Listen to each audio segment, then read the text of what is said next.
ST भाडेवाढ ही जनतेवरील अन्यायकारक बाब आहे। सर्वसामान्य जनतेसाठी ही भाडेवाढ न परवडणारी आहे। लाडकी बहीण योजना व ईव्हीएम घोटाळ्यामुळे हे सरकार सत्तेवर आले आहे। हा लाडक्या बहिणीवर अन्याय झाला आहे। अनेक एसटी खिळखिळ्या आहेत। बसेसची कसलीही सुधारणा नसतानाही भाडेवाढ सर्वसामान्य जनतेसाठी चुकीची आहे, असे मत आमदार प्रवीण स्वामी यांनी चक्का जाम आंदोलनादरम्यान व्यक्त केले।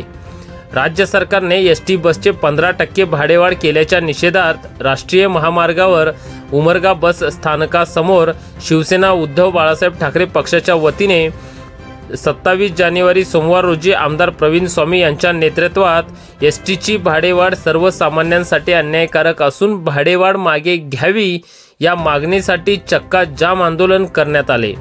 या आंदोलनादरम्यान पुढे बोलताना आमदार प्रवीण स्वामी म्हणाले की विद्यार्थ्यांच्या सोयीनुसार एसटी सोडण्यात याव्यात, सहलीसाठी चांगल्या बसेस देण्यात यावे, एसटी कर्मचाऱ्यांवर त्यांच्या अधिकाऱ्यांनी अन्याय करू नये व अगोदरच त्रस्त असलेल्या जनतेवर लादलेली ही भाडेवाढ रद्द करावी, अन्यथा उमरगा बस स्थानकासमोर आमरण उपोषण करू असा इशारा प्रवीण स्वामी यांनी देण्यात आला।